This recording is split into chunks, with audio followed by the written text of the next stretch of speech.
fancy running into you here. Won't you dine with me?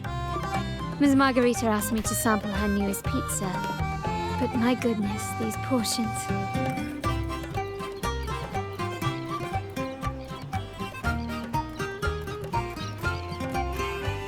Did you hear what the Order's acolytes found while clearing the abandoned library?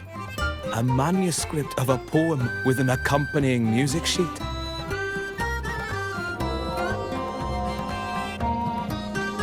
The public has already caught wind of its contents. Did you know it was signed as Golden Anthem?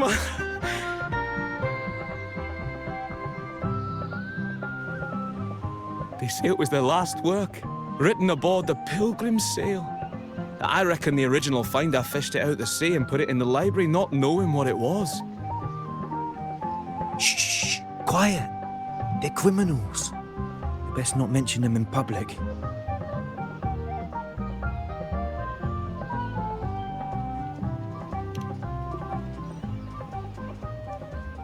Shh. That name is not to be spoken of in Ragusa.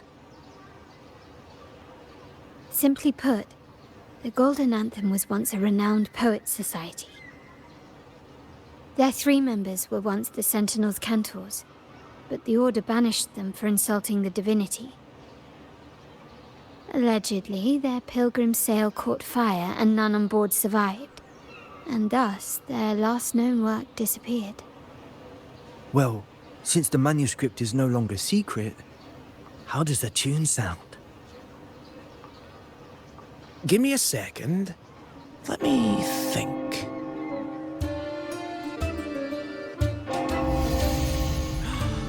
Hear that? It's exactly what they're playing now.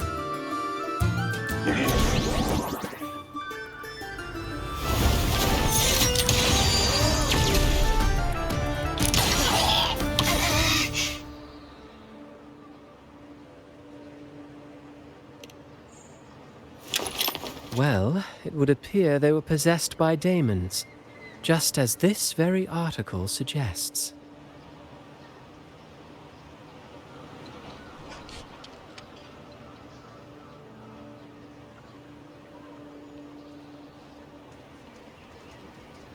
Friends, it's been too long. I gather you were also listening in on that conversation about the Golden Anthem's last work? What did you mean by daemons? Resentful of the Order's verdict, they committed to paper a curse upon Rinascita and Ragusa. Those favored by the divinity were the most willing to raise the blade of rebellion, for they alone knew how to make divinity bleed and doctrines crumble. Though they died in exile to a great fire, their resentment festered in their music and poetry, transforming into horrors known as daemons. Like the fire that dragged them to hell, these daemons will spread throughout the land and burn all of Ragusa. This article was recently published in the Ragusa Literary Journal. Quite the perspective, wouldn't you say? Vengeance born of resentment. Such dark and twisted characters are hard to resist. Perhaps someone unwittingly played that tune just now and opened the plushies to possession by the daemons. Then again, it's all conjecture. Those in the Poets' Society died years ago, and who's to say what really happened? Now, if those vengeful spirits really do exist, well, out of all the patrons here, they went straight for you, Rover. Curious and curiouser. By the way, it just so happens that I made a copy of the Poets' Society's last work. Here, take it. Consider it a little souvenir from your spirited encounter. Maybe it'll prove useful later. Goodbye, friends. A change of venue is in order. I must finish my play.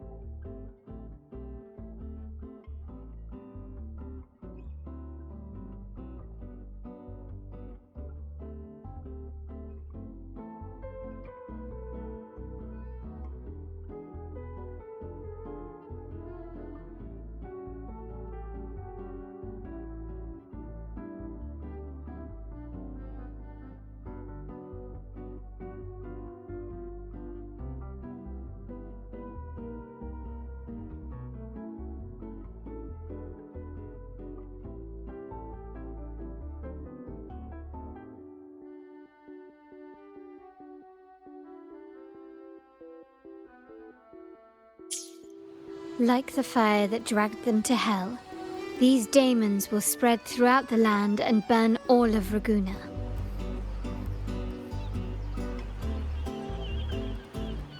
Unverifiable, yes, but not entirely dismissible. That said, a peculiar entity did indeed manifest, and it attacked you. So, let's start at the very beginning. I have a friend who's an expert in deciphering music. I believe you've met her before. She who resembles Topaz should still be near Whisperwind Haven at this hour.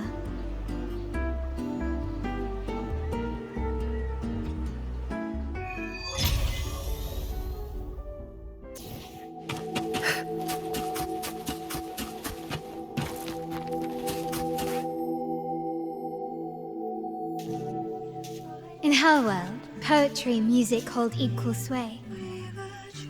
Shh. Listen carefully.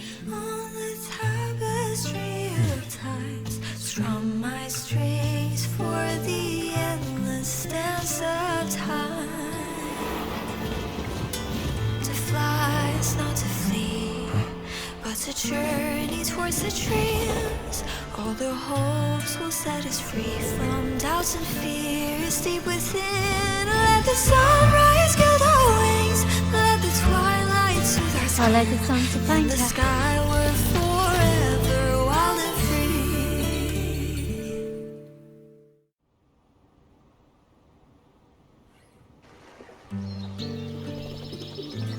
Rover! Carlotta! It's been too long.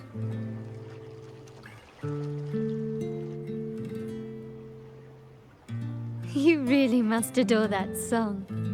I remember hearing you sing it when I was little.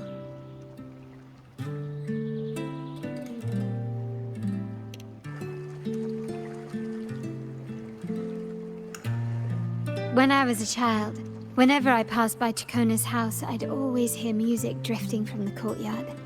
Lively, spirited, and so full of emotion. I remember it well.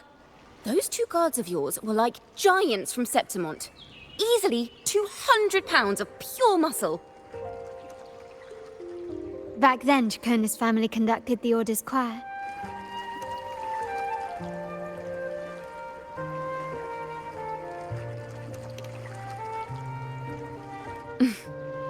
How should I put it? Well, as they say, families are always rising and falling.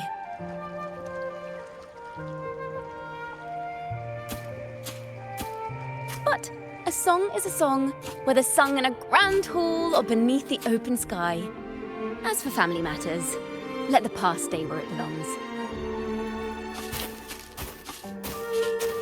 Anyway, the two of you came in such a hurry. I suppose you're not here to take in the music?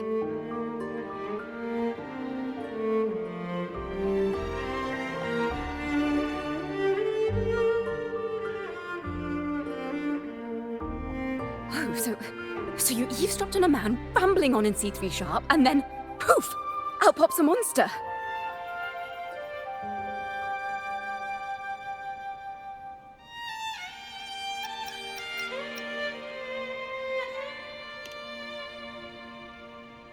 Let me see. It should sound something like this. About that, Sharp Rover.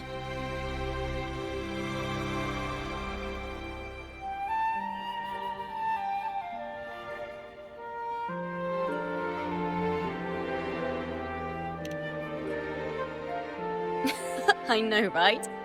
We should suggest to Miss Margarita that she add new signage. Sing with civility. It starts with us. Can we discuss restaurant etiquette later? Of course.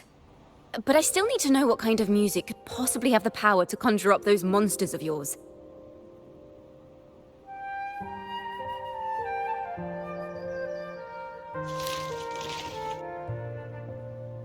The Golden Anthem.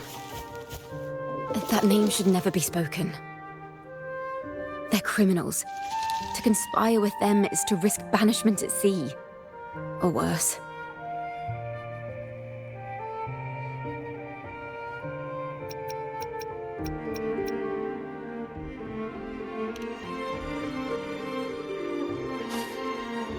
Don't worry. This won't be the first time we've crossed paths with the Order. Fine. From what you've told me, the composers of this poem cursed Rinascita, spelling the fall of Ragusa. When the poem is played, some type of horror appears. If I understand correctly, that's what attacked you and Carlotta. If you ask me, this story is a right load of codswallop. I don't believe a simple little poem could curse Rinascita. Then you... We need to get to the heart of this poem and music mystery.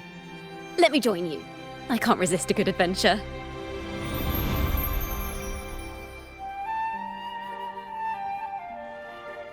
I'll help you find the link between the music and those daemons. But in return, I want you to hand these pages to me for safekeeping.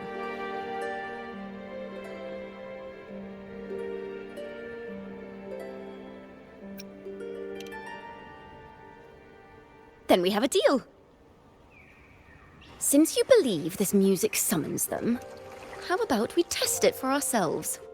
I've already memorized the sheet music. It's risky, but there's no surer way to find out. Wouldn't you agree, Rover?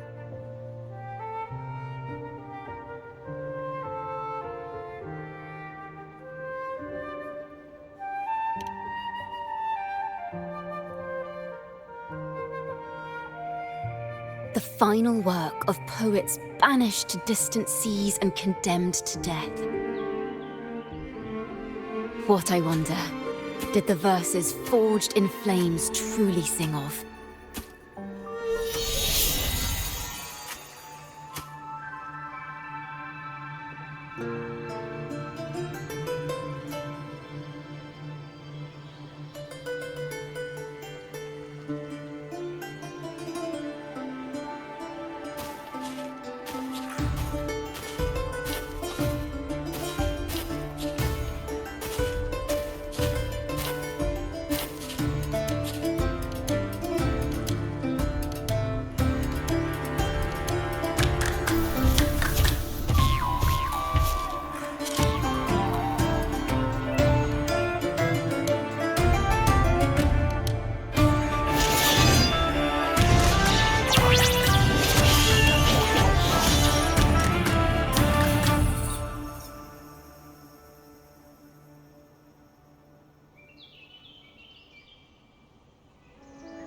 They are just like the ones that attacked us in the restaurant. With me, Ryan! And the spearhead! Thanks for watching!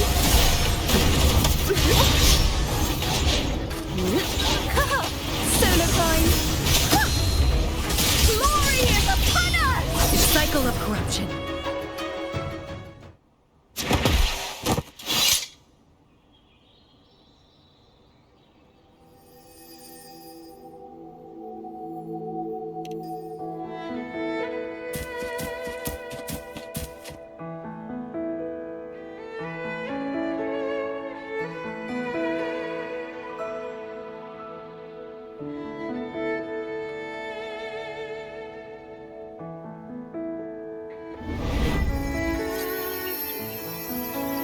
They burn in despair, resentful of the Order's verdict, till their last breath.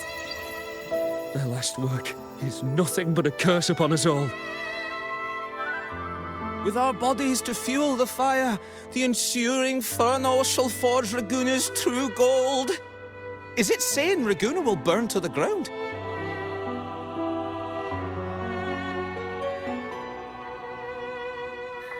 They wanted their resentment to echo through the streets. Just by reading this, I can almost see their terrifying faces in the fire. These voices. They're people of Ragusa, aren't they? I think I heard Mr. C3 Sharp in the mix. If the poet's resentful souls gave birth to daemons, then shouldn't they sound like the poets themselves? Those voices were just people who read or heard their work. perhaps the voices themselves are what causes the daemons to manifest. In the legends, daemons are born of death and curses. But what we've seen isn't like that, no. They're more like horrors created from people's words and imagination. Of course, I'm just speculating. The voices were somewhat muddled. Perhaps I can refine the melody. This time, we need to listen harder. Let's find out what the true story really is.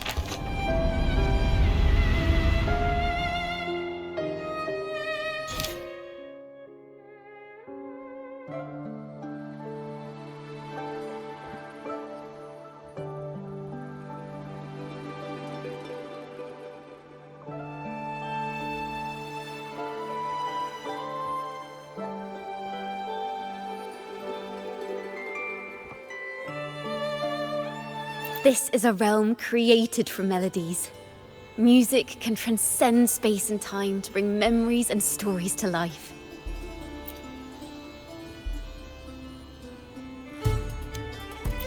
No.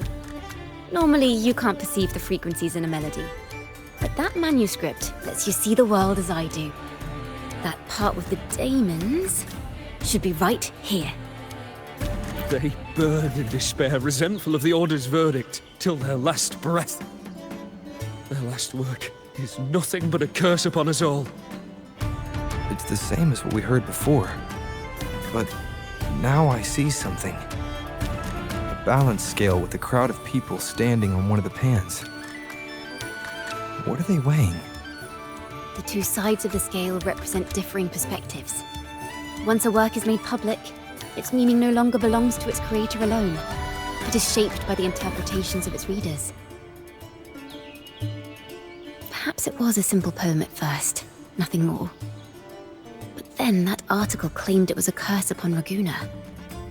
Given that members of the Golden Anthem were banished on the Pilgrim's sail and died in a fire, the notion quickly took hold.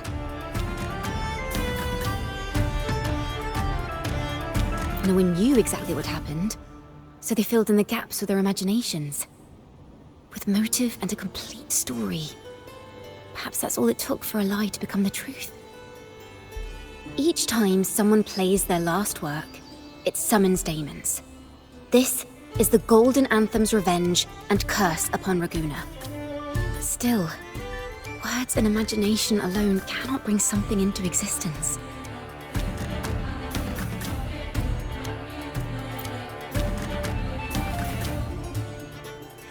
Yes, someone must have used them to create the daemons.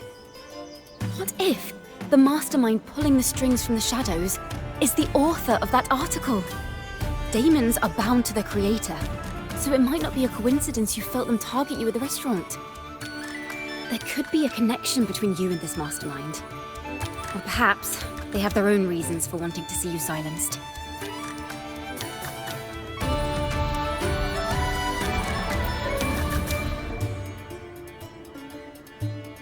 Imagination knows no bounds. If left unchecked, such incidents will only increase. For resonators, dealing with them isn't much of a challenge. But for ordinary folk, it's enough to spark panic across the city. Finding the one pulling the strings should be our priority.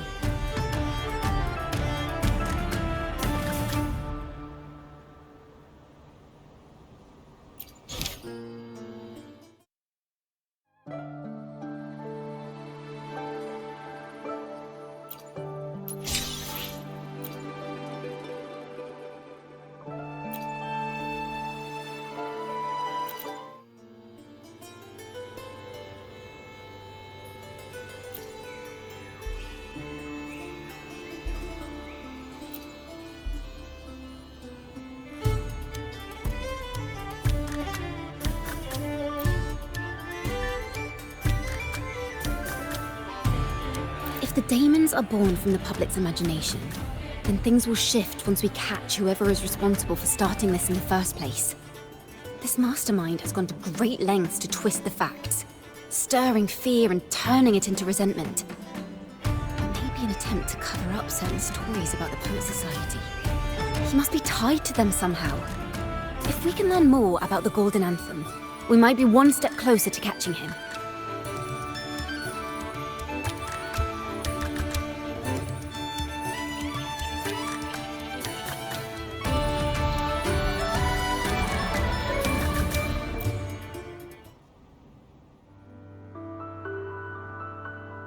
Music and poetry are born from kindness and hope.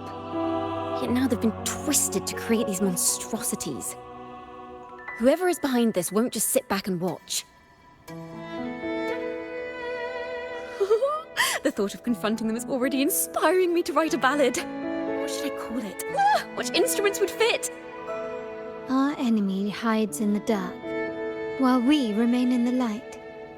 If that's the case, we need to split up. With your tenacity and Ciaccona's expertise, we will uncover the truth. Someone has pointed a gun at Cat's Eye. Someone ought to pull back the curtain and expose them. The family has its ways. Tracing the article's source and finding this mastermind won't be a problem. If we find melodies connected to the Poets' Society, I can bring the past into clearer focus.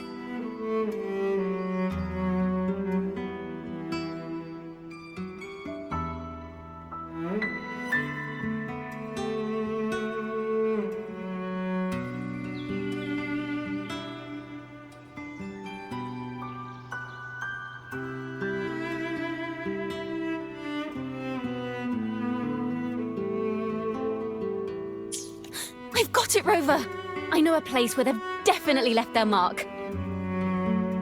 Let's go! Onward to new melodies!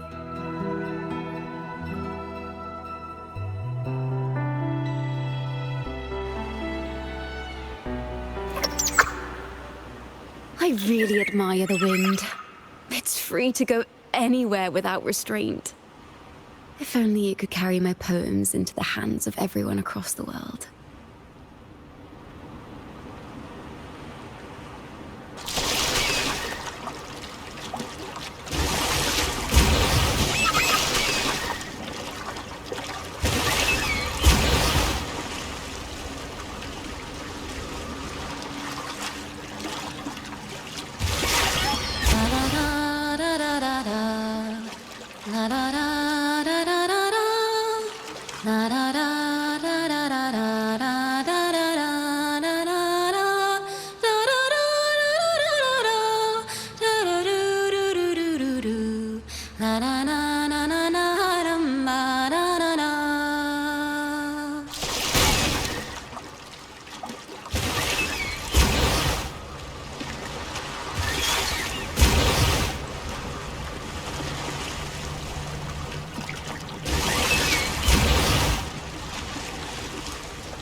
Ta-da!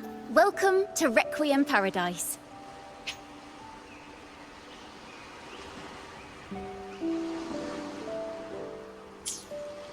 This is where Raguna's musicians lay their old instruments to rest. For the people of Raguna, the sea is everything. We live and sleep by the sea, and our souls drift out to sea when we pass. Since an instrument is an extension of the musician, it's only fitting that it's buried by the sea. May its dreams be long and sweet before returning to the waves. I'm certain this is where the poets of the Golden Anthem laid their instruments to rest before their banishment.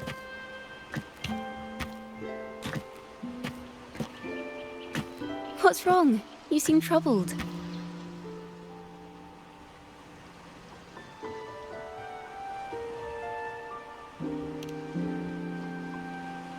Is that what's been on your mind this whole time?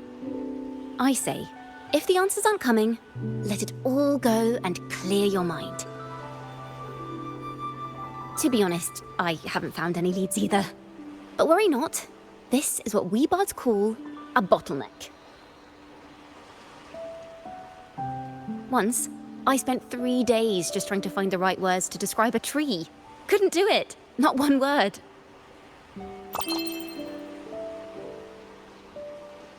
So, I stood under that tree and prayed for an apple to fall on my head. You know, just like in those stories where inspiration strikes after an apple hits you. And, well, at least you get a snack out of it.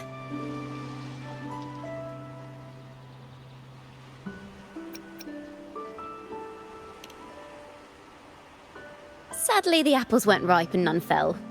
No free nibbles for me, unfortunately.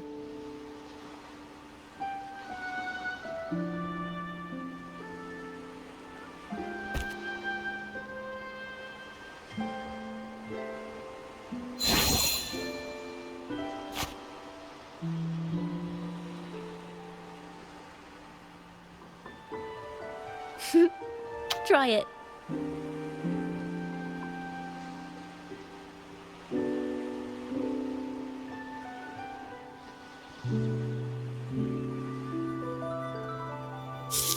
Huh. It's a real apple. Later, when I finally decided to leave, I looked up through the gaps in the branches and suddenly saw a blooming flower atop a cliff. Turns out, even without an apple, inspiration may yet strike. But if I hadn't stood there, I might have missed that unexpected burst of beauty. So, maybe this is enough. Let's put aside heavy thoughts and continue our walk with a clear mind.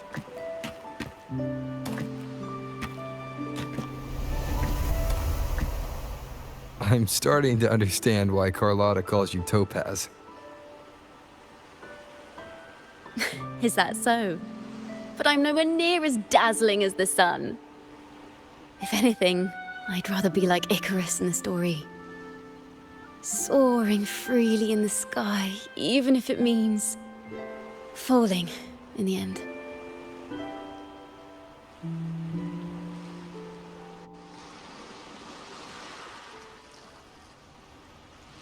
I sense the melody of an instrument close by. Let's search for it.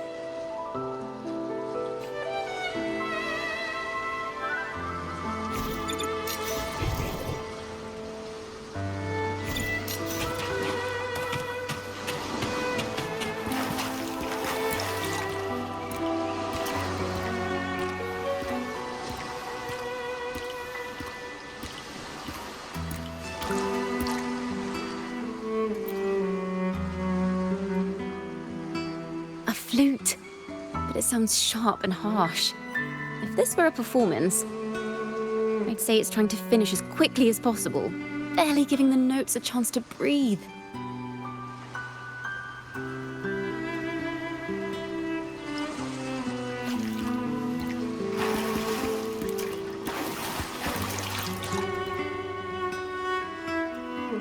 A harp.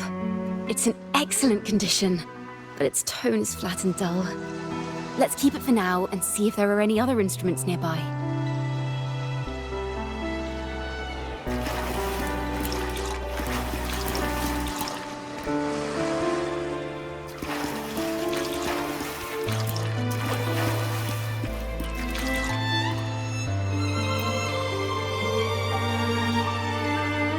Is that a lute?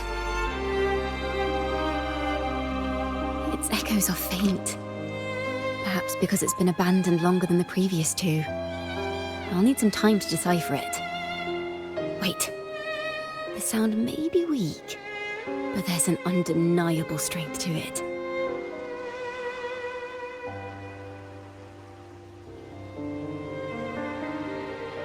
Rover, behind you!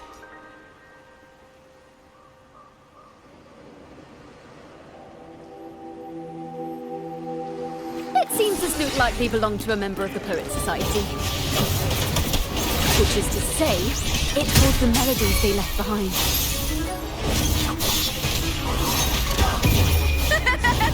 The fight is on!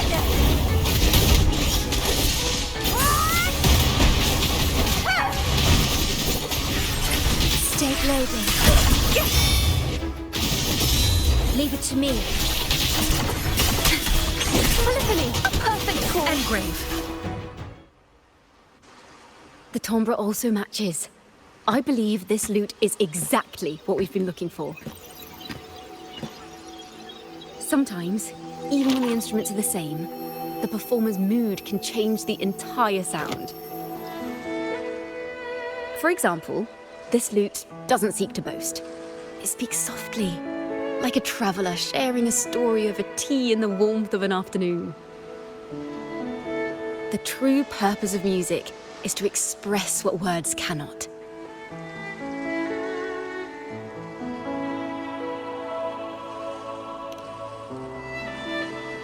Rover, if there's something you want to say but can't put into words, if you sing it, maybe I'll understand. But I haven't even heard you sing yet. Me? Perhaps another time. Once all this is settled, I'll perform for you. Be sure to listen closely then. Now, it's in the lute's hands. I hope this melody holds a tale worth telling.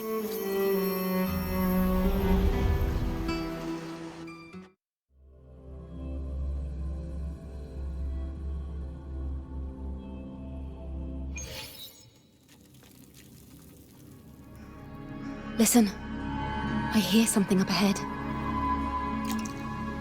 It seems like an interrogation room. This melody carries the weight of the Poet Society interrogation. Let's keep moving.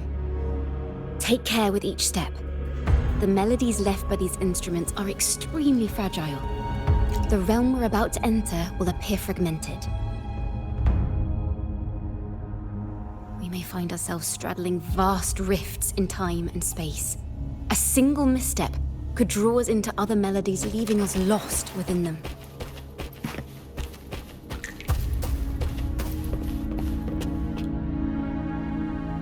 Farrell of the Golden Anthem. Know that Imperator is stern, yet merciful.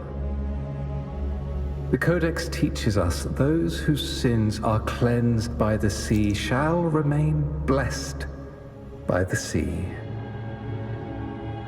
It is a grave offense to slander the Sentinel. This includes your claim that the Sentinel's true form is a steed of the skies. I was told you found this lie carved on a lithograph. In the face of the tempest, a giant celestial steed carved a path for the Ark. How absurd. If you admit you were mistaken at tomorrow's trial and reveal where you have hidden the evidence, I will move mountains to protect you and your companions. Remember, Imperator only responds to repentance, not silence. I'm sorry, Sir Acolyte. I'm doing my best to cooperate. Please don't mistake my silence for defiance. It's just, this room is freezing, and I've caught a chill. Makes it hard to talk. I'm afraid that by the time I see the Sentinel, I will have lost my voice entirely. Perhaps then, they will judge you for silencing a poor transgressor's confession.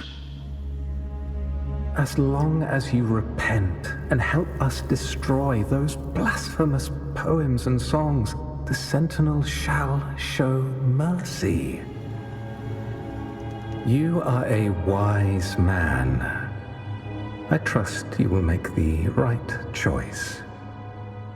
I look forward to seeing you tomorrow. Good night, Mr. Farrell. I will always be here should you wish to receive the Sentinel's mercy. No need to worry, Sir Acolyte. In fact, I'm beginning to enjoy the cold. Neither official nor private records show them as having ever repented in the Cathedral of Mercury. This melody is fading fast. Let's check if there's anything nearby to amplify it.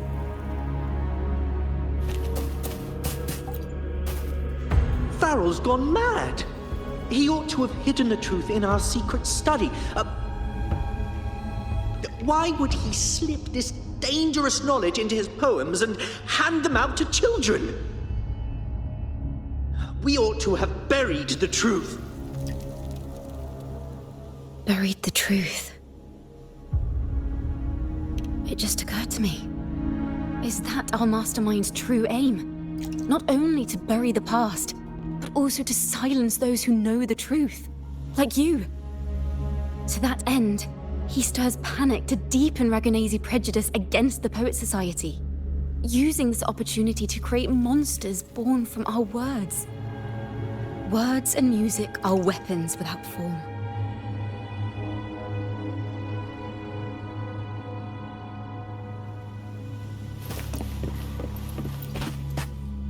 I knew this was to be our fate. From the moment we uncovered that lithograph, I knew it would come to this. Still, I have no regrets.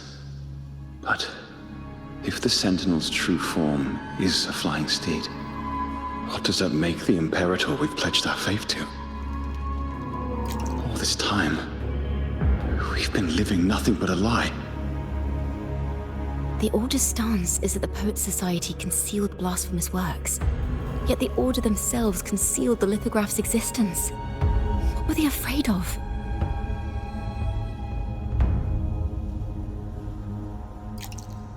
That's right! You must have seen the Sentinel in the inverted tower. To keep the Sentinel's true form a secret, the Order ruined the Golden Anthem's reputation.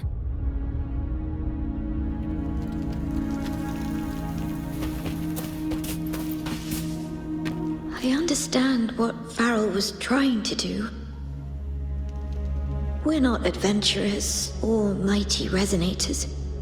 We don't even have the time or ability to determine whether that lithograph is real or fake. Farrell only wanted to share the voice of uncertainty. He hoped someone might understand his doubts. Our fate has been sealed.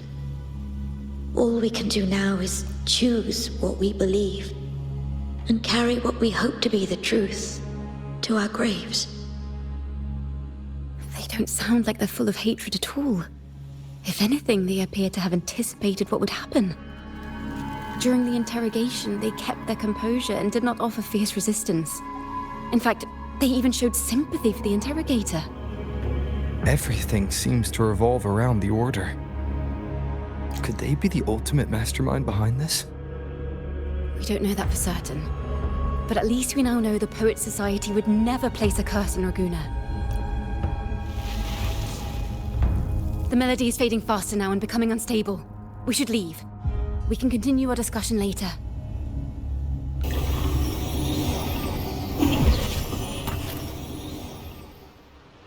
Where is this place? A study? Ciaccona, are we? Ciaccona? We must have gotten separated. Ciaccona did say even a slight misstep could draw us into other melodies. Am I? You are to build a home here, like seabirds. Dwell upon the water, just as countless stars dot the night sky. I don't know if what I'm feeling is right or wrong. They were clearly the Sentinel's cantors. Why would anyone call them criminals who insulted divinity?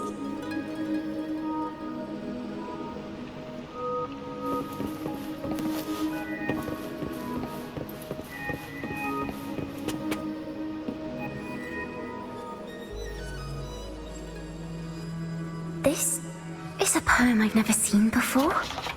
It's so different from what they used to write. Do not place flowers on my tomb, for I do not rest beneath the stone.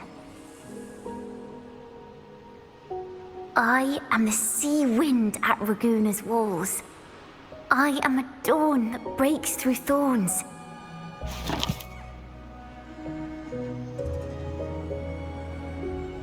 I am a nighthawk of wings aflame, soaring towards the celestial steed, whose praises I sing and whose true form I behold.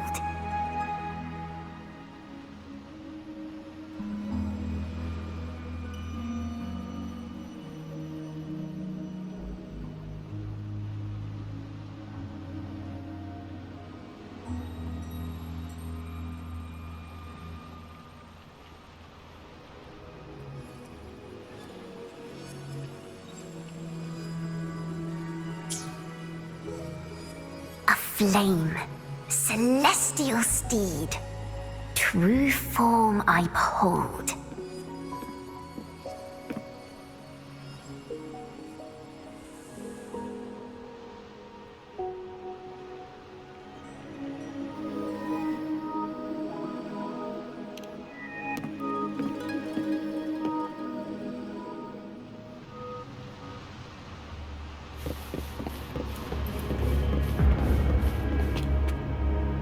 The night sky will be illuminated by wings of flame, and I shall be reborn in immortal poetry.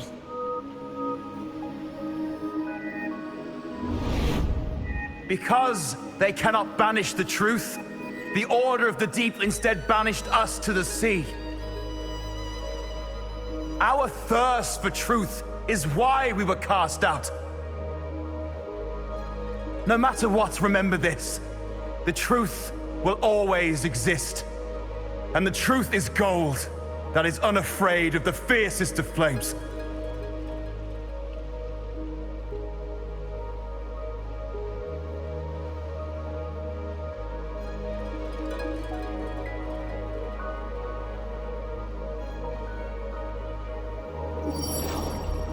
Can't get through, but the sounds are coming from over there. What is this place? Who are you? She's always been distant and aloof, but her true melody is both heavy and fragile.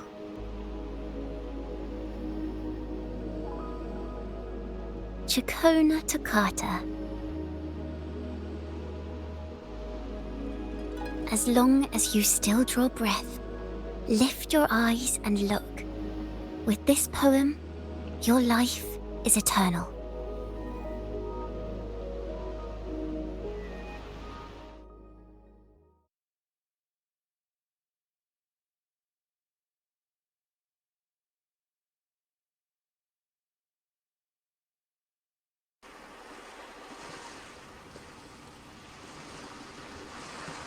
Rover? Rover, are you all right?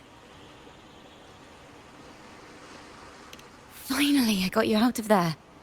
You must have been drawn into a different melody on our way out.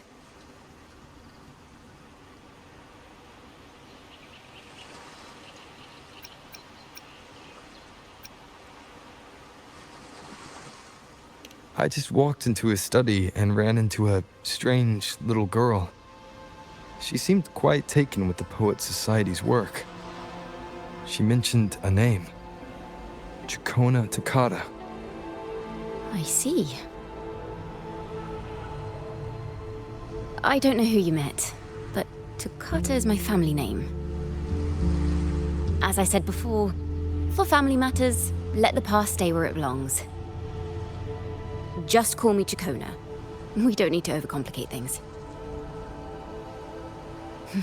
Well, we have made some progress. The melody we were in gave me a hint on what to do next.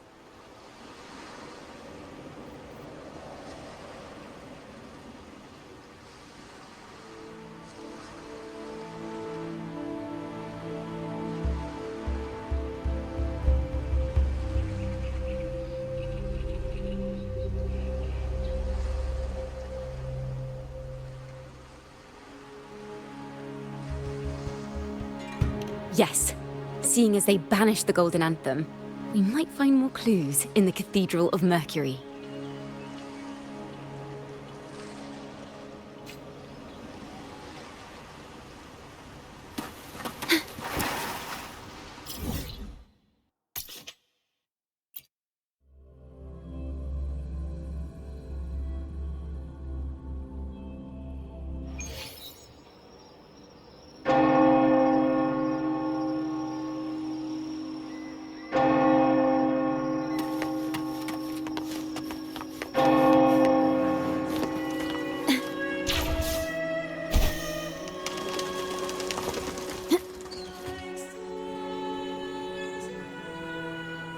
Have you found her yet? No.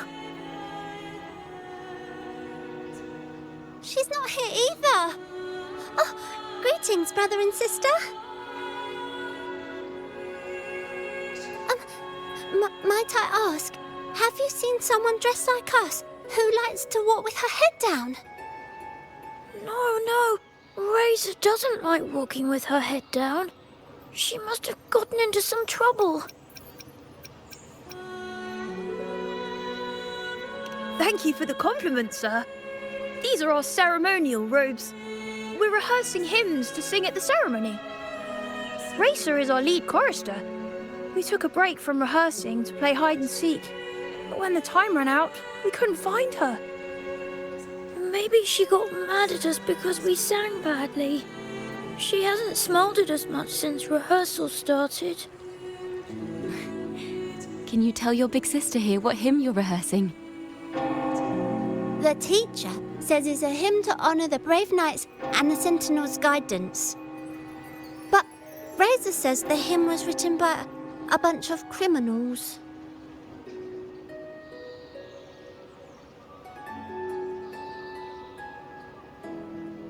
Well, which way did Racer go? We can help you look for her. Really? She went that way.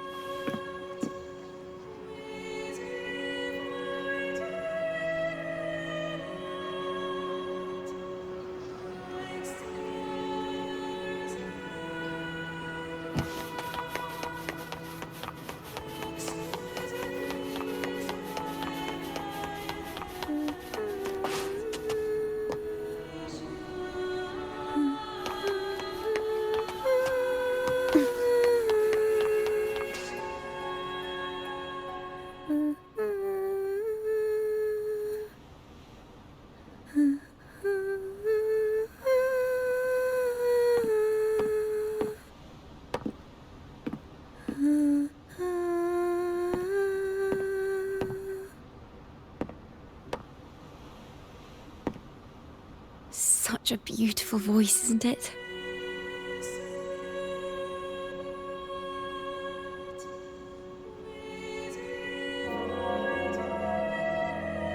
You're the laureate. And you are? My name is Ciaccona. A friend of mine. Don't be scared. We're only here so that you can finish your game of hide and seek. Hide and seek, right. Myron and the others are waiting for me. Sorry I've caused you trouble.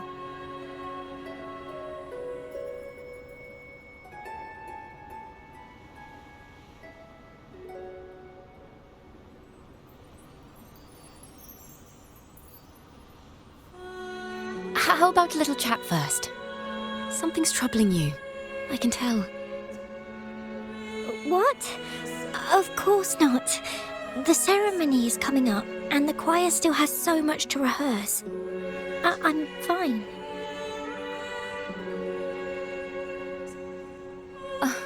Young ones today have so much talent. If I had the chance, I'd love to learn how to sing hymns. You know, our laureate here definitely knows how to sing hymns.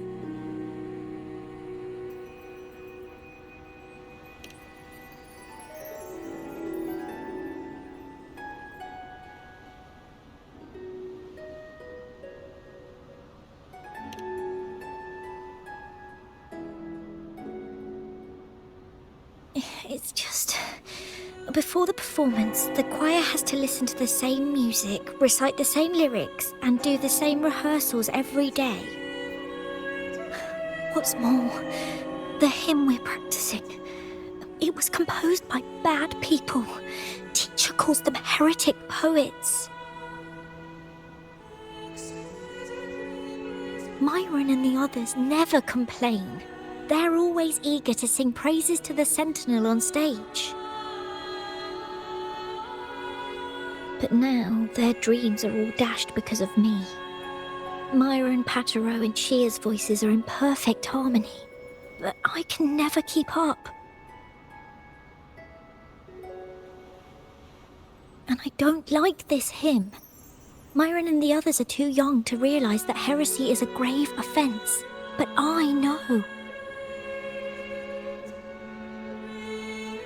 I just don't understand why the Order wants us to sing songs written by criminals.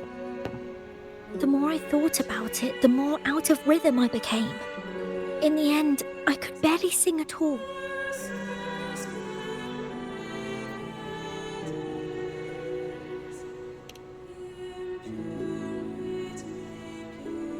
That song just now. I've already forgotten how it's supposed to sound.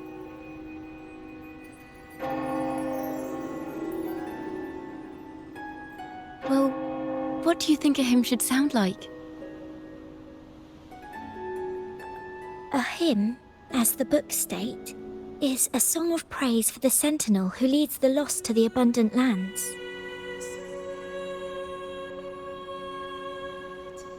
No, not that.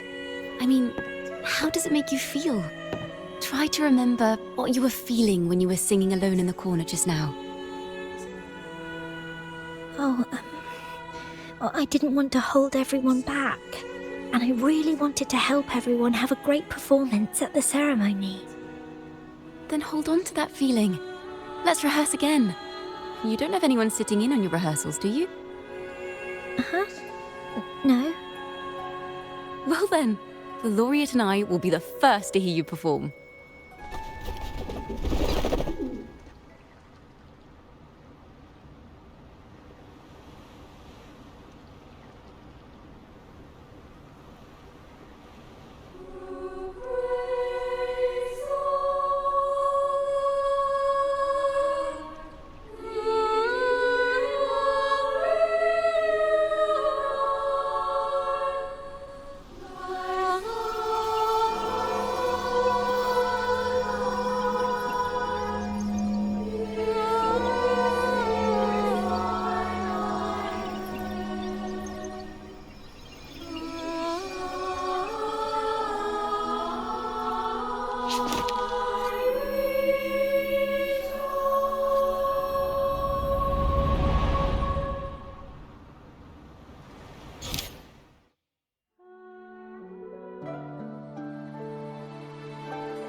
This is a cathedral. That's the choir on stage, with the Poet Society leading them. Looks like it's a ceremony of some kind. It sounds like...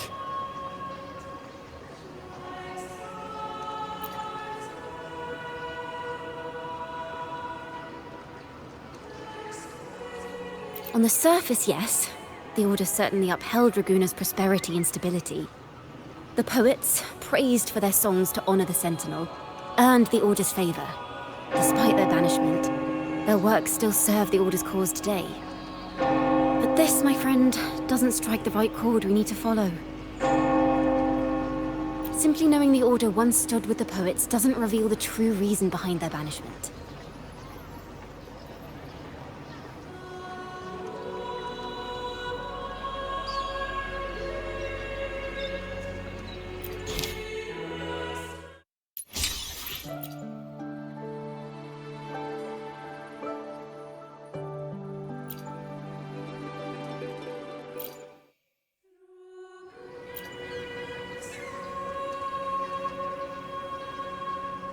It sounds like a song celebrating the knights who defeated the Tacit Discords at Whisperwind Haven.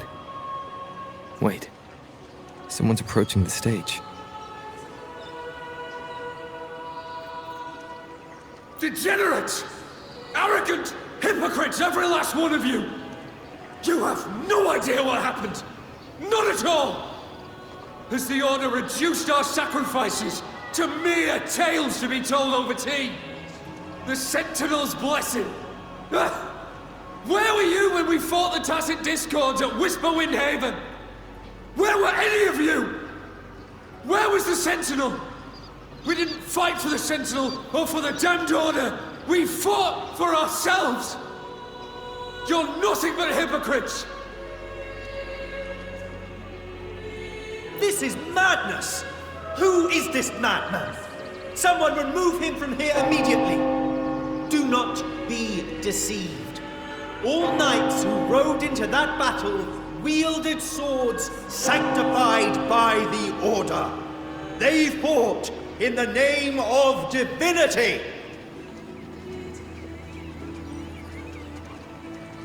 What he said about the common folk, is it true? Tell me, were they also sent to fight at Whisperwind? I must see it for myself.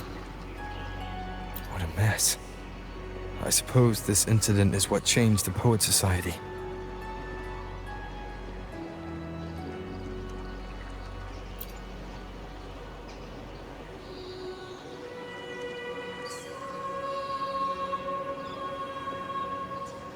Strange. Why is this passageway so long? This is the same study I stumbled into in the realm of melodies.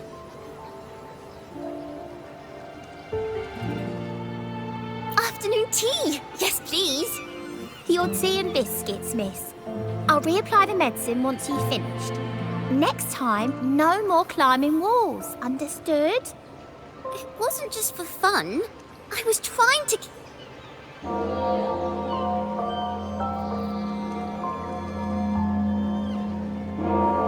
There, I understand. You've always been a curious child. You saw something terribly interesting and snuck out to take a closer look. Wait. Is it raspberry? My favourite. Huh? Ow! Look at this. This book says the flower doesn't live long. But that's silly. I know it can survive the coldest of winters. Maybe one day, I'll become a great bard. A proper one, who never makes mistakes like this.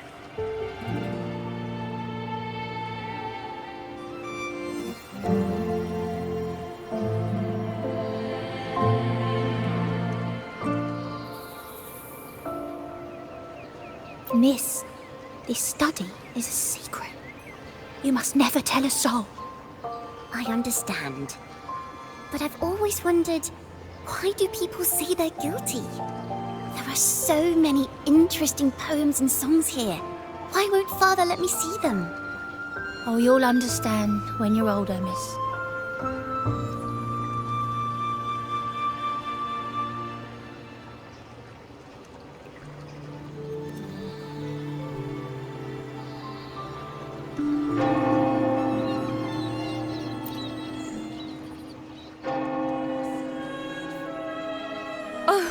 Splendid singing! Even the laureate was enraptured. Racer did wonderfully. Thanks to you, I figured it out. Sincerity is what truly matters when we pray and sing praises to the Sentinel. Yes, a hymn isn't just a few lines of history. It is shaped by your feelings and experiences. A hymn may differ in each person's eyes, but its resonance and meaning are universal. I hope you'll give the audience a spectacular performance on the day of the ceremony.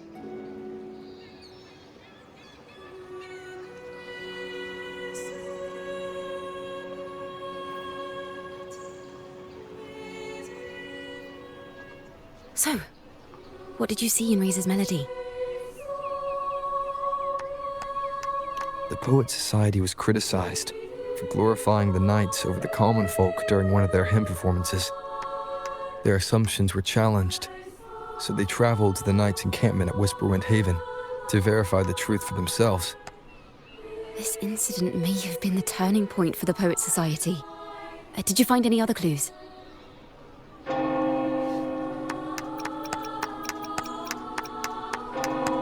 Next time we venture into the realm of melodies, perhaps we should tie our hands together to stop you from getting lost.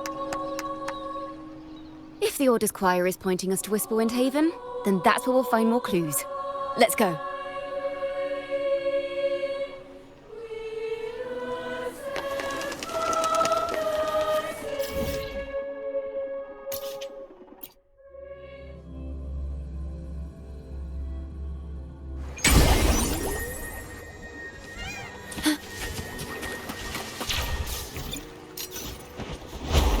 I've heard of these knights during my travels. This should be where their old encampment stood. But there don't seem to be any instruments, poems, or music here that carry the memory of a melody. Let's try searching the area first.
These bonfire poets were no doubt members of the Poet Society. The note says they had wandered the area looking for inspiration. To find the melody, we should try to follow the route they once took. Perhaps inspiration will strike us along the way.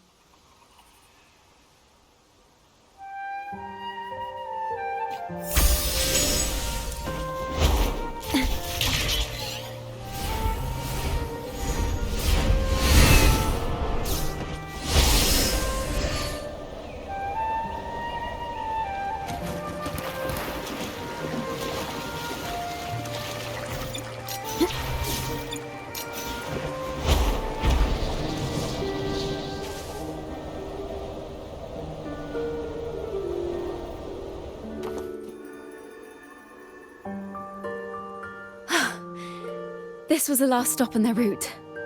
Oh, the view just now as we soared in the sky was just breathtaking.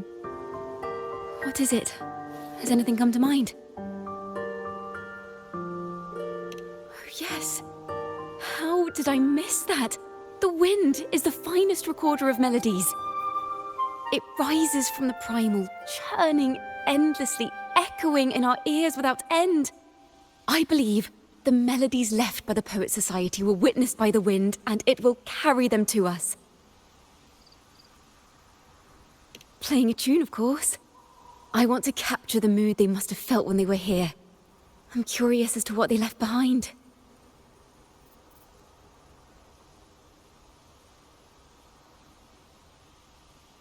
Rimbo and Selena must have returned to Raguna by now. That lithograph of the Sentinel's true form. It has to be here somewhere. Did that gentleman guide us intentionally? Who exactly was he? Backpack stuffed with papers claiming to be a common artist traveling in search of inspiration. Yet he spoke like a nobleman. But I can't afford to think about that now. If not for his help, we'd still be singing praises to a full Sentinel. He's right. We cannot continue to sing for the Order anymore. We must enlighten the people of Raguna. They deserve to know the truth.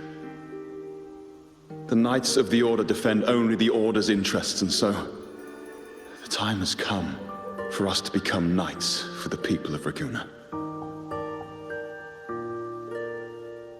It seems someone told the poets the truth about the Sentinel, and even suggested they stop singing solely for divinity and begin singing for the common folk as well. On the surface, what our mystery man said makes perfect sense. He even has knowledge of Imperator's true form. And this hidden lithograph is evidence the poets were telling the truth.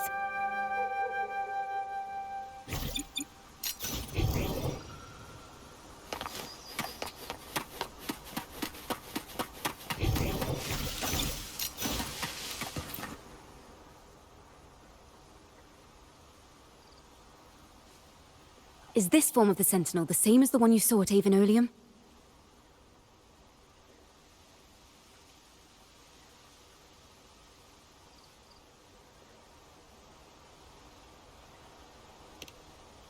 So the poets were indeed banished for uncovering the Order's secrets. Even under interrogation, they held their silence. It wasn't until they met this mysterious man and learned the truth that they chose to become Knights of Raguna. Resentment and curses are not songs of their own style. As for the true mastermind, we still have no direct proof linking him to the Order. We must confront his lies and put an end to these daemon incidents. But once the truth of the Golden Anthem at Imperator is revealed, it will no longer be just a matter of daemons. But is now the right time? The will of the people is strong. This mastermind is so sure that the lies about the Sentinel will go undiscovered, and that no one will easily believe the truth. The truth exists to be uncovered. All we need is to plant the seeds of doubt in the people's hearts, and let them take root and grow. Yes. Let's get going then. We'll go back to Margarita's. It's where our story began, and it's where it must end.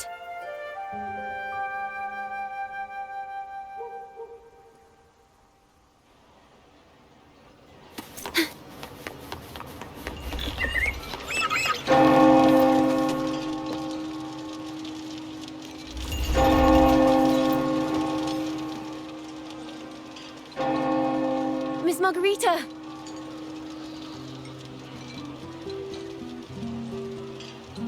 Well, hello. If it isn't Rover and Ciaccona.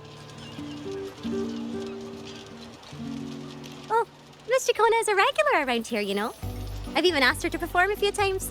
Helps bring in the crowds. Actually, I've come to ask a favor of you today, Miss Margarita. I'm sure you've heard the rumors circulating lately about the Poets Society's legacy. There's something important we'd like to share. Could you help us gather everyone? Not a problem at all. Did you make any big discoveries? I'm so curious about what actually happened, it's driving me nuts.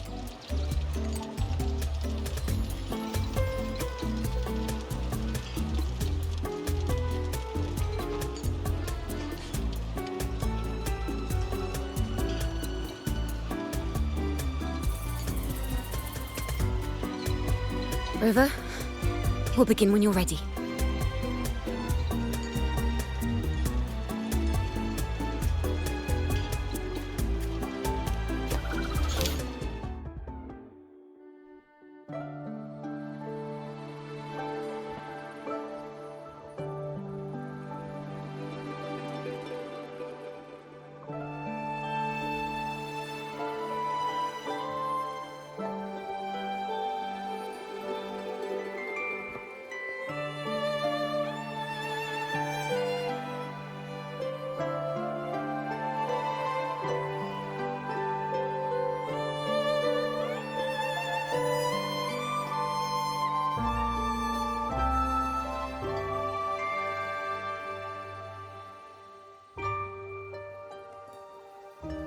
The poets did board the Pilgrim's sail, becoming the stars of their own final act.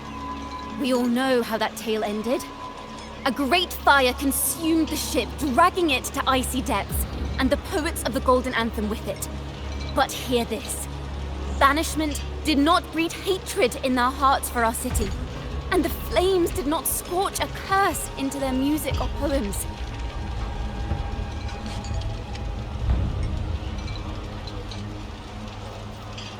If you wish to hear their true voices once more, seek them at the Cathedral of Mercury.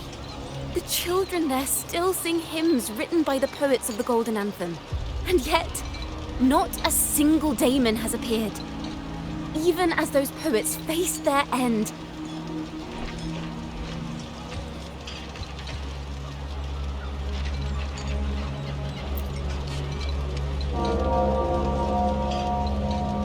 As the fire filled the ship's cabins, they penned their last poems with death drawing near. Perhaps they were greeted by the Sentinel in their final moments. Or perhaps they fell silently toward death.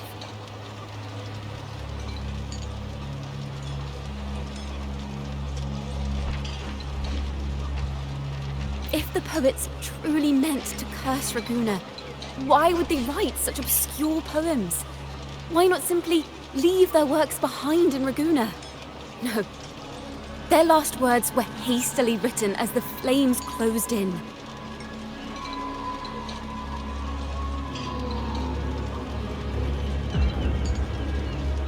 This charade, it was carefully crafted, twisting their work to conceal the truth.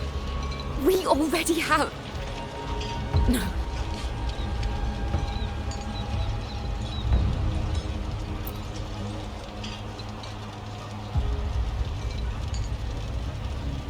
Tomorrow, at the Odyssey Opera House, I will reveal the truth.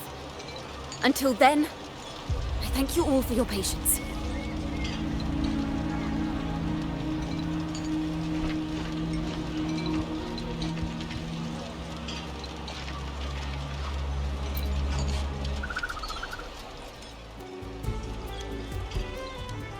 This card... this is very confusing. Previously. Sorry.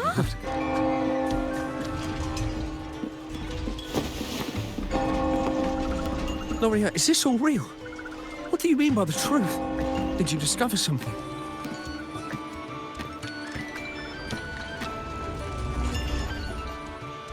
The poets of the Golden Anthem, they were...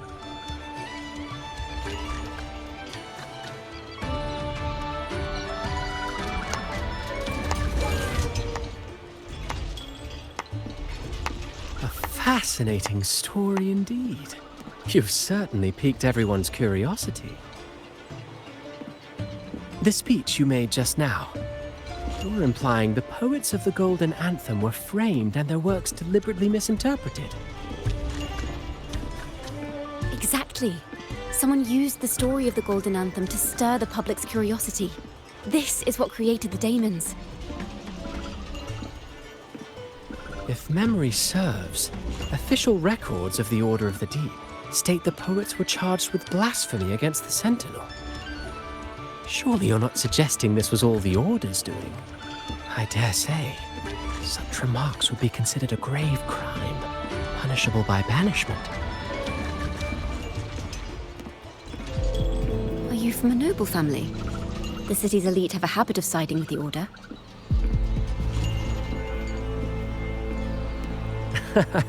I'm afraid you misunderstand. I admit, I do get that question quite often. I am but a traveling playwright. Your presentation brings me back to a play I wrote in my youth. A group of birds locked inside a cage. Convinced they will never fly, they do nothing but stand on a perch. Then, one day, the cage door opened. The young birds flapped their fragile wings attempting to fly, but plummeted to the ground, one by one. Many consider their fate a tragic one. What say you? I see it differently. Even if they met their end falling into the abyss, they still had a chance to glimpse the sky and spread their wings. And what of those who chose to remain in the cage, having witnessed their predecessors fall to their demise? Will they dare to reach for the skies after realizing the cost of choosing to fly? Does the truth exist to protect or to harm? That is the question.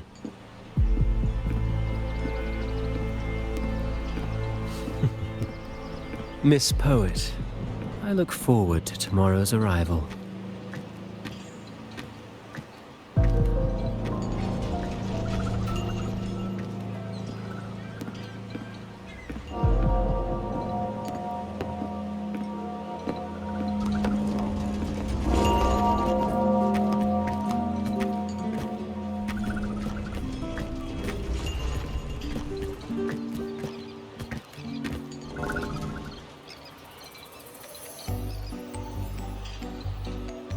A splendid retaliation.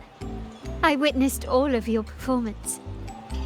Like everyone present, I too eagerly anticipate tomorrow's arrival. As expected, the Order's fingerprints are all over it. According to our inside sources, it was none other than acolytes from the Order who salvaged the poet's lost works from the wreckage. They've long known of their existence and hid the poems in the Order's library. It's possible this was a sham all along. Choosing to make it public now likely means they're using those poems to obscure the real truth. Now, considering the fact that the untraceable article first began circulating among poets, musicians, and playwrights alike, I think it's fair to say its author is a regular of such secret circles. He may even be the resonator we've speculated about. His collusion with the Order is why these rumors are allowed to run rampant in the streets. I'll have someone follow this secret circle's trail and see what we can find. We should also share these findings with Ciaccona. As a poet, her insights would be much appreciated.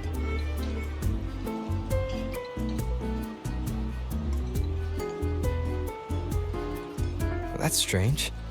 She was just there a moment ago. Just like when we were children. Gone without a trace. And she and her family disappeared without even a goodbye. Ms. Margarita, have you seen Ciaccona? Miss Ciaccona? She was squirreling off towards the harbour earlier. I thought that's where you were meeting, so I didn't say a word. She did look quite down, though. Never seen her wear such a gloomy face before. Thank you for letting us know, Ms. Margarita. Why don't we split up and look for her at the harbor?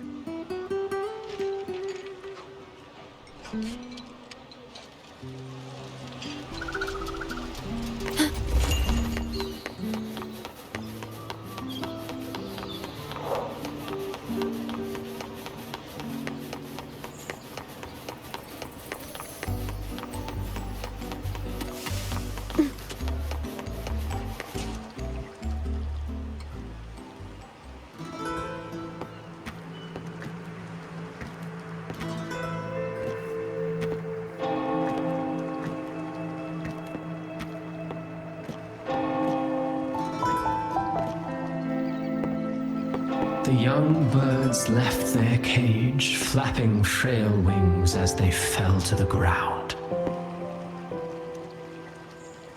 I never thought his words would reach into the depths I sealed away so long ago. Coming here implies you worry about tomorrow's outcome.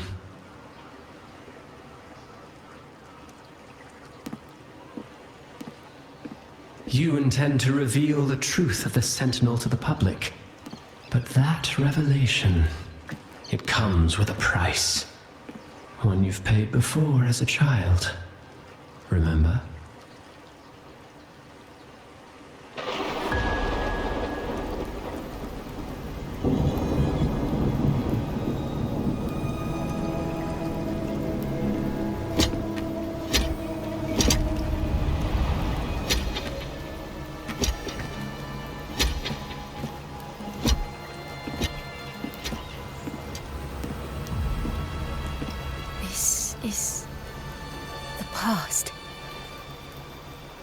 And here I thought you'd be much wiser than this. You know the dangers of pilgrimage, yet you all still cling to the same reckless path. Tell me, what drives such stubbornness? The truth has its thorns, and the golden anthem has already paid its price. Do you wish to relive their fate?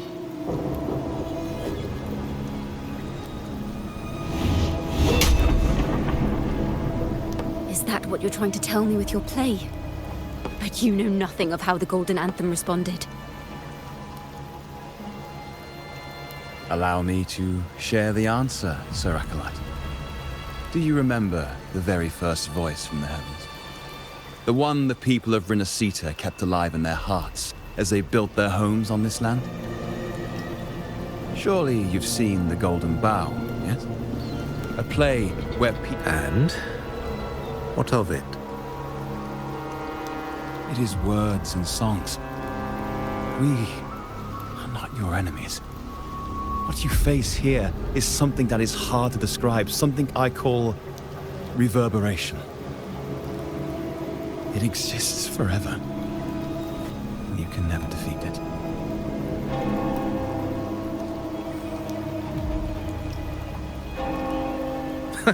You pitiful fool.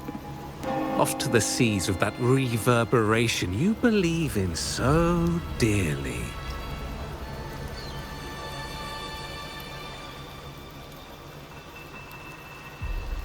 The Order of the Deep seeks to banish us to the seas because they know they can't banish the truth. Hear that? The bell they tolled. I will be the one to carry its sound forward.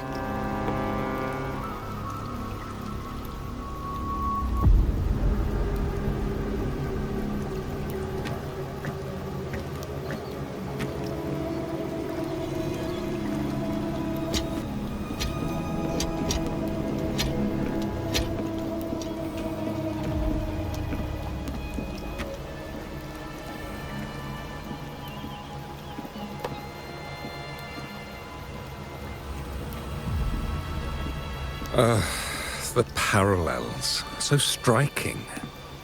Just like the day the Poets Society boarded their sail. You, Ciaccona Toccata, blaspheming against the Sentinel. So this is the resonance they babbled on about. After all these years, another group of fools is ready to march down the same path. Why are there always those who believe the Sentinel is some damn horse? The poets were at least clever enough to hold their tongues, but you have the nerve to parade your blasphemy through the streets. It almost makes those poets look noble by comparison. Is that so, Sir Acolyte? I do hope you dream of this Sentinel of yours every night, then.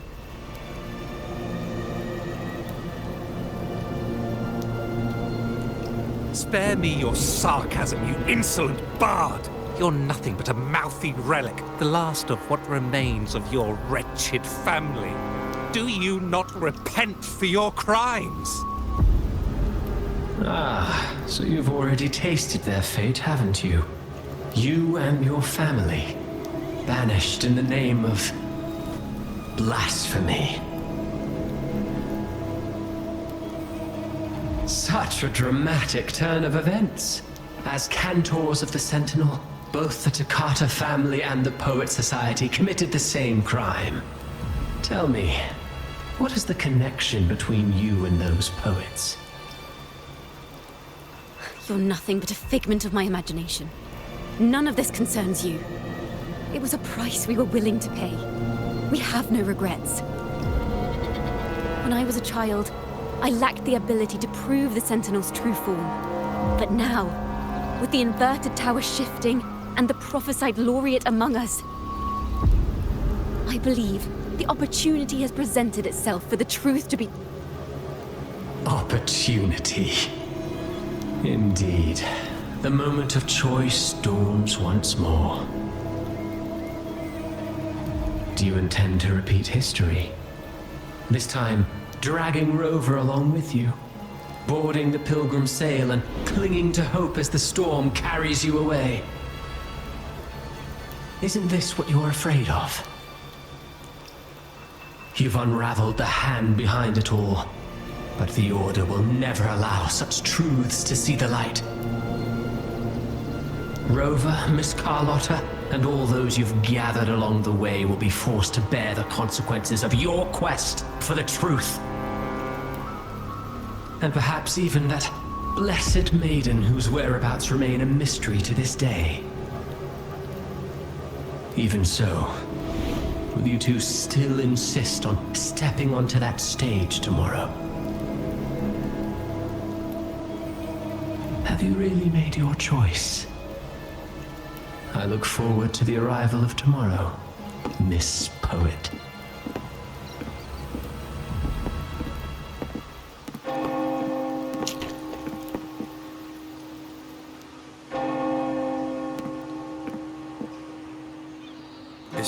Ciaccona's sheet music? She was here. The vision I just saw seems to have been recorded from this. Ciaccona mentioned she always writes down her melodies on manuscript paper.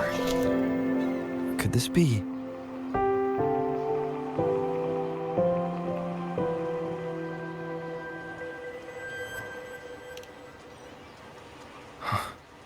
The Golden Anthem?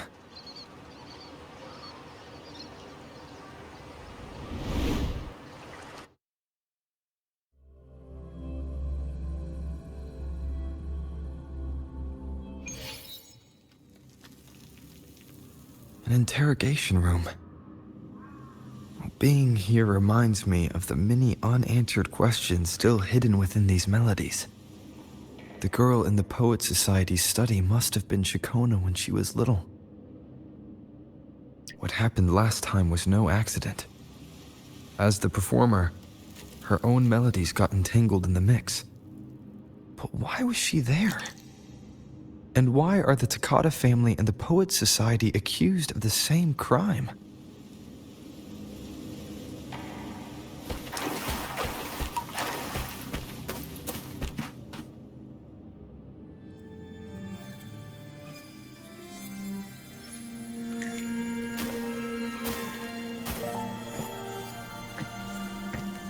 Thank you for understanding everything.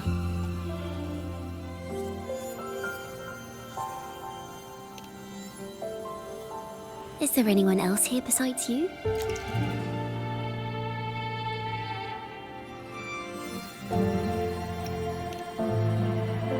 You must have touched the Golden Anthem's music sheet. This is the story it holds. To be able to touch it means you're someone I can trust. I am yesterday's child of ignorance, the actor now on stage, and the banished sinner of tomorrow, Ciaccona Takata.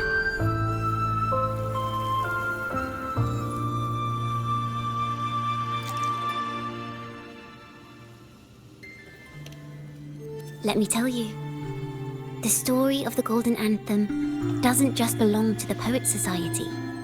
It also belongs to me, Ciaccona Takata.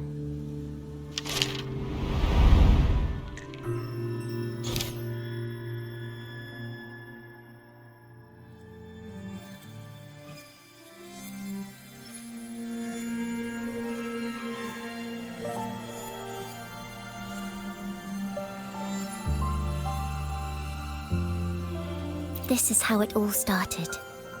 A mysterious person showed the poets the truth about the Sentinel. Then they decided to become Knights of Ragusa. Back then, besides the conductor, there were others who helped organize things. That was us, the Takata family. It didn't take long for the Order to notice us. To keep everyone safe, they gave my father a key to a study. Inside, there were papers that could have destroyed the Order, if anyone would even believe them in the first place. It was blasphemy, but my father didn't hesitate. He took the key right away.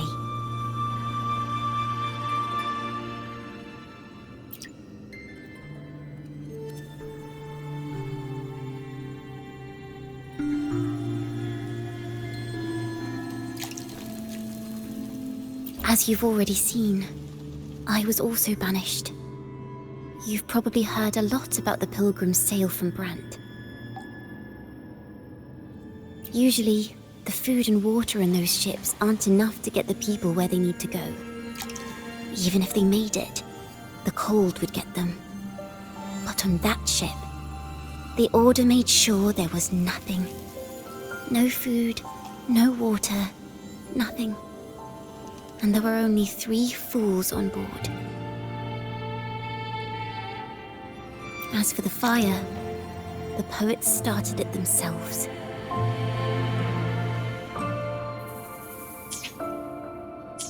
In the past, everyone thought they were brilliant cantors.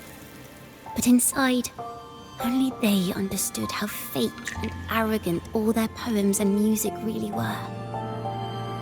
In their last moments before death, the poets just wanted to leave something real behind. But it was so cold out at sea, and wood for fire was already running low. So they set the cabin on fire, and met their ends in the flames. In the world they dreamed of, poets would no longer be shackled, and everyone could sing freely. That was their wish for the future when the curtain fell. With our bodies to fuel the fire, the ensuing inferno shall forge Raguna's true gold.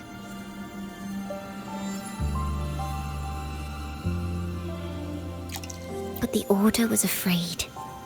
They didn't want any loose ends. So they went to salvage the ship's wreckage.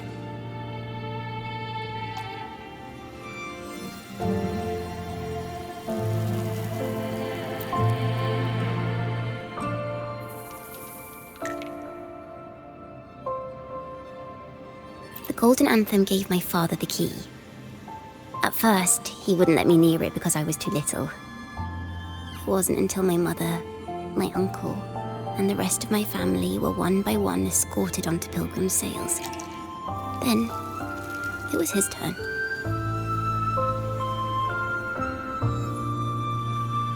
I still remember the day he handed me the key.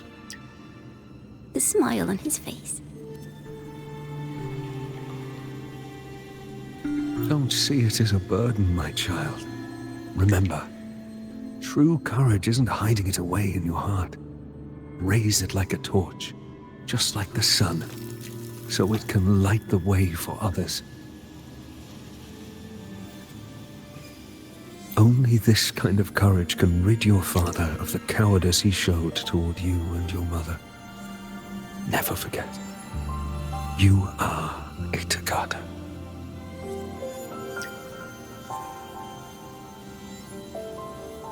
Father wanted to tell everyone. So the Order put him on a pilgrim sail with the same charges. And that was the last time I saw him. Later, after I became a wandering bard and poet, I started to feel what was in the melodies of the poets and my ancestors. A sincerity like none other.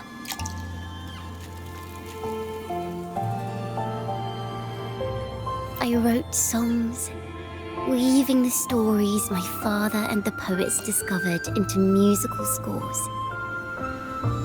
But what awaited me was the Order's banishment.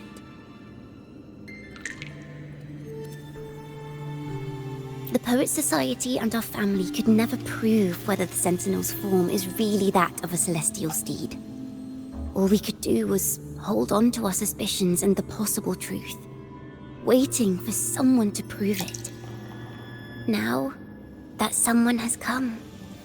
He has reached the inverted tower.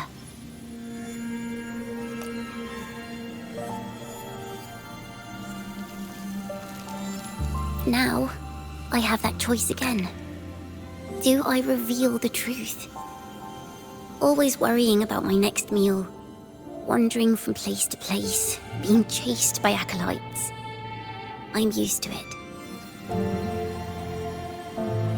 But this time, I have you and my friends with me. I can't let you all repeat my fate. If we step onto that stage tomorrow, the Order will not stand idly by. They might even come after you and Carlotta. Like I said, the truth exists to be uncovered. I've made my choice. And once everyone hears the truth, I believe no one will question the choices you all made in the past. There are hints of the sea inside Ciaccona's melodies. You should take greater pride in being a poet. Thank you. Thank you for understanding everything. Let's open the doors. I hope this time, the story ends differently.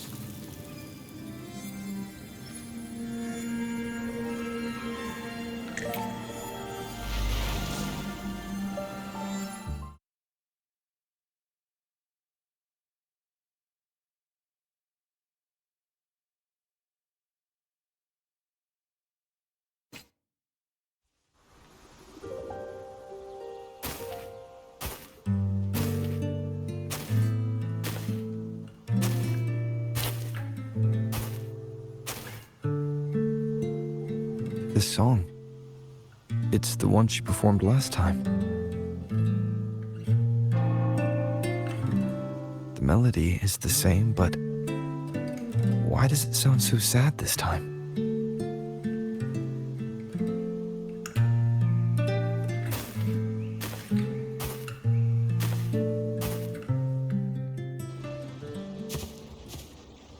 So, Miss Poet, have you made your decision?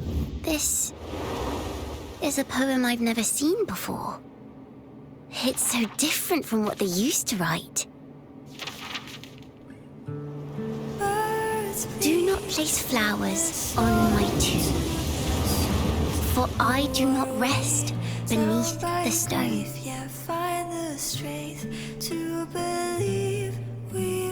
I am the sea wind at Raguna's walls.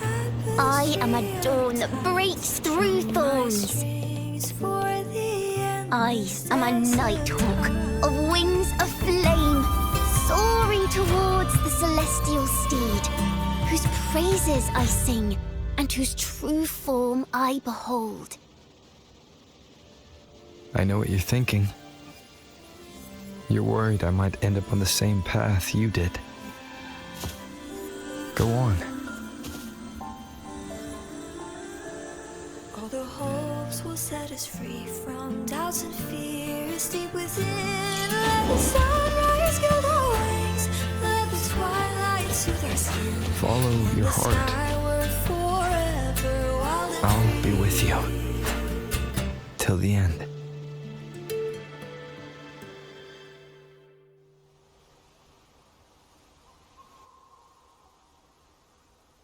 A penniless bard and the laureate roving in a foreign land.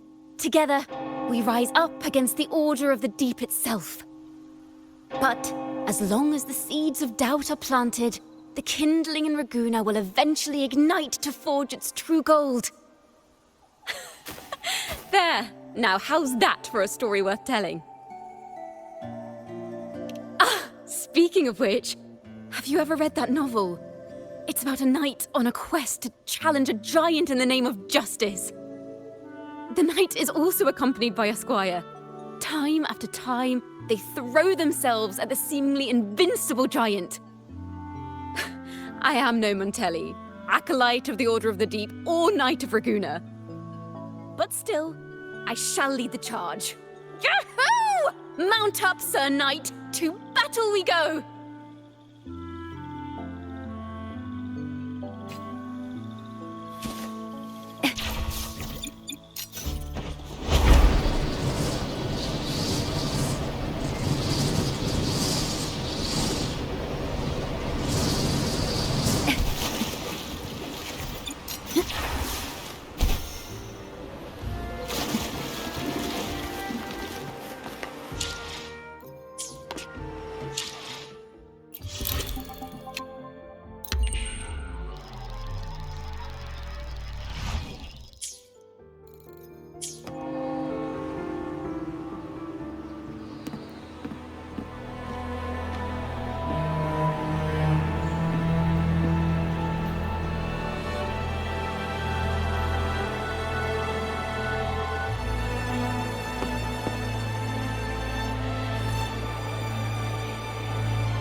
As the forgotten songs rise once more, a tale of the past I shall tell.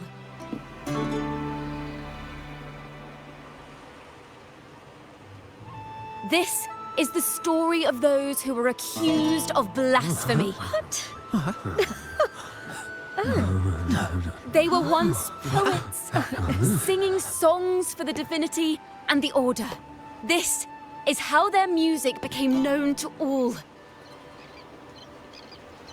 Until one day, they stumbled upon a truth that could not be proven. The Sentinel, whom we've always revered, is not what they seem. The true divinity granting us blessings is a majestic celestial steed that gallops across the high seas and soars through the skies. and the teachings in our scriptures? Lies. Lies told to us by the Order. Ask yourselves this.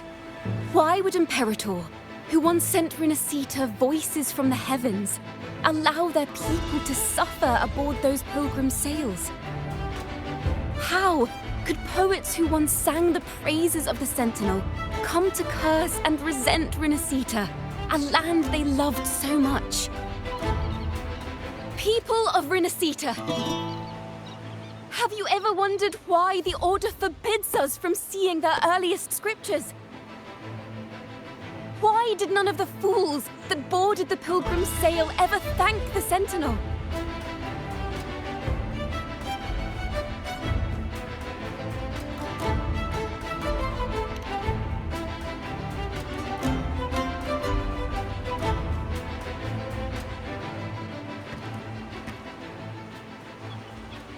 Imperator and Raguna have always stood united, yet lately, they seem to have vanished from our dreams. Why is that? Ciaccona Toccata, in the name of Imperator and Primus Fenrico, you are hereby under arrest. You will face the full weight of the law at the Order Penitentiary.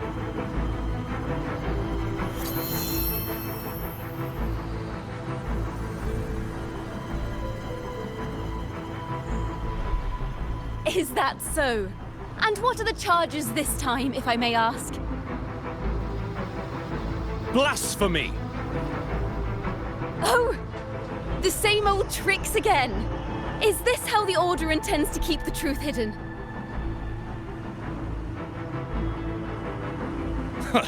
Save your empty words for your confession to the Sentinel.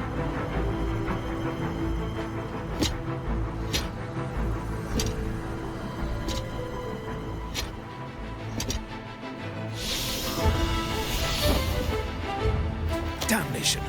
She's not working alone! Farewell, Sir Acolyte! Oh, and just a little tip for you. Keep your eyes on the audience below. Let's see how much of the Order's hypocrisy these empty words can unveil. I have faith. The music of the Golden Anthem will one day echo across Raguna's skies again.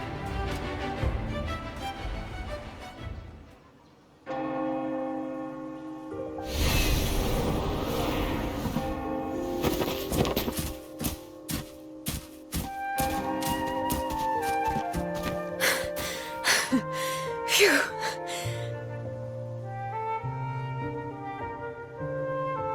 A masked hero suddenly appeared, rescuing the bard right when she was about to be apprehended by the Order.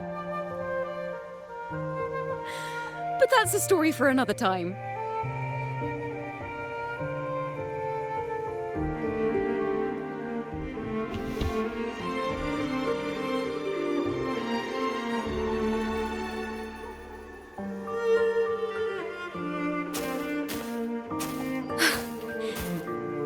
You know what this means for you, right?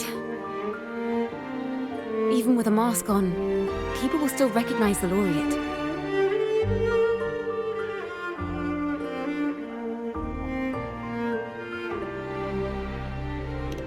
I'm now a wanted criminal by the Order.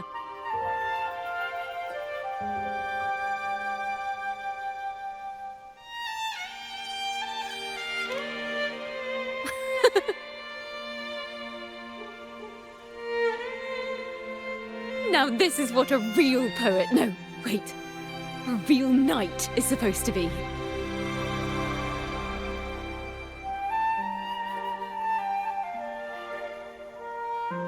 Well then.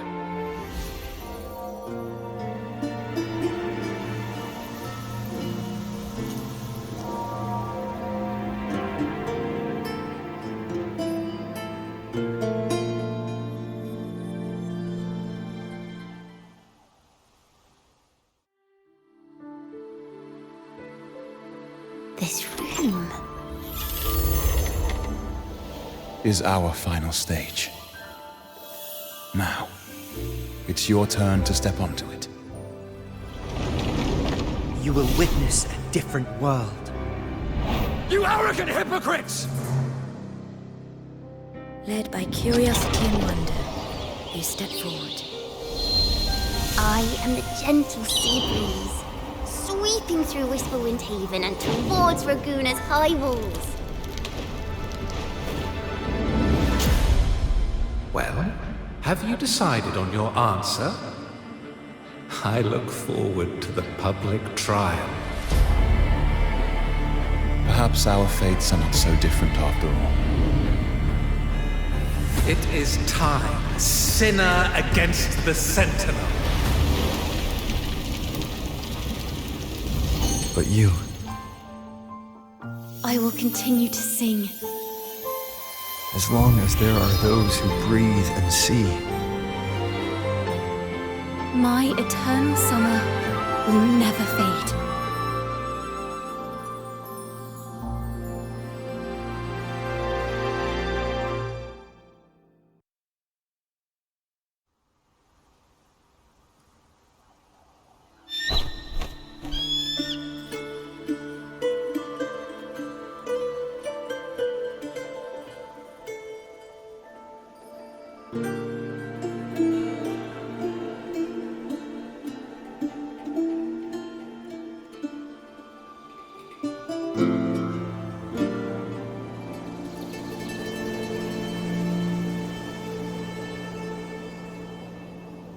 Do you feel it?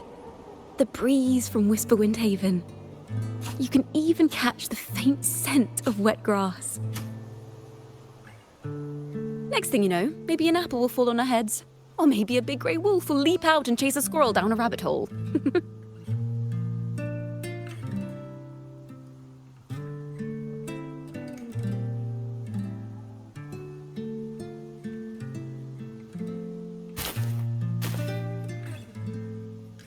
Thank you, Rover.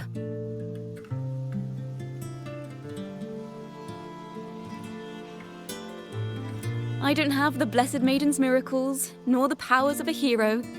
I'm just a wandering bard.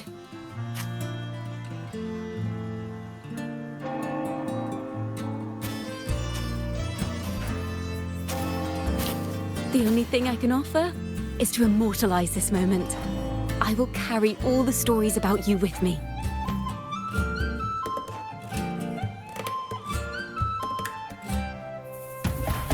By the way, I met a man at Margarita's who claims to be a playwright.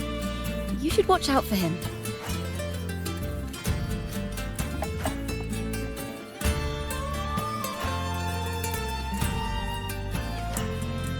I'm not entirely sure who he really is, but my guess is that he might be the resonator who's been working with the Order.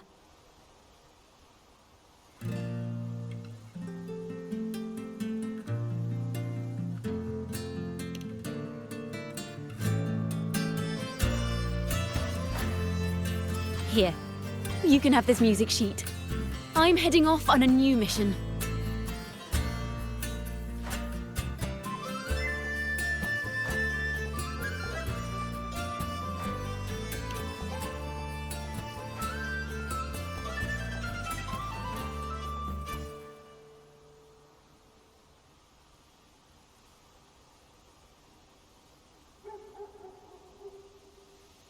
An escape mission! Starting today, I'm no longer just a wandering bard. I've got the Order hunting me now. A journey like this, it's begging to be written into a story.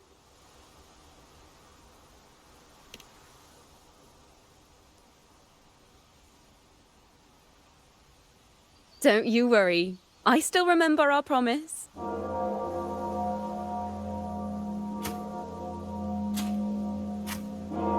About the song I wrote you. We will meet again, and I'll sing it for you, I swear.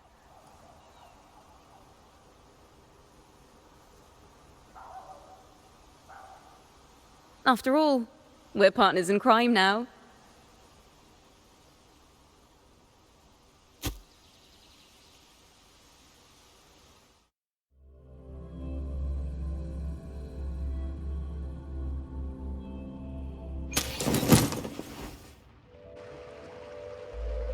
My Lord Primus, It seems your plan has not gone quite as you'd hoped. You sought to revive the blasphemous Poets Society, spreading their legacy to stoke the fires of prejudice, and through my aid summon daemons to sow fear across Raguena City. I care not for labels of good or evil. My only care is Raguena's order and chaos. Fear is but one tool among many to maintain stability. Ah, truly the words of one in possession of great power. Such lines are rare, even in plays.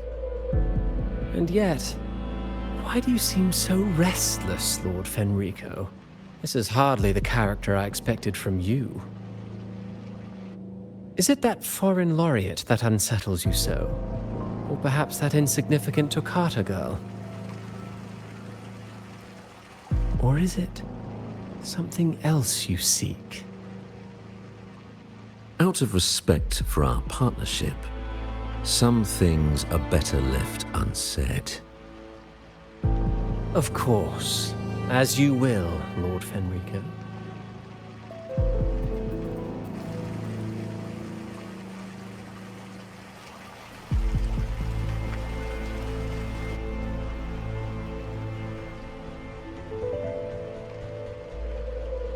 Wait. You were the one who led the Poets Society to that lithograph, weren't you? I've heard whispers of your presence at Whisperwind Haven around that time. Whenever you were asked, you claimed to be seeking inspiration. Why are you doing this? As you've said yourself, out of respect for our partnership, some things are better left unsaid. There was no deception. Indeed, I was seeking inspiration. In the end, I found a story about birds in a cage. The birds, having uncovered the truth, must decide. Will they choose to fly into the unknown, or remain caged within the familiar? Ah, Lord Fenrico, a word of reminder. Just as the young Toccata mentioned, how long has it been since you last dreamed of your true divinity? Armed with a wooden spear and a broken helmet, the knight charged at the windmill.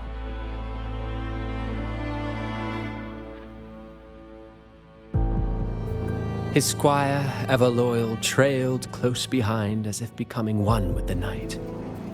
Together they charged again and again, true knights in spirit, ignoring the countless wounds they bore. Truly astonishing. Even if you took such a script, what could you possibly accomplish, Hecate?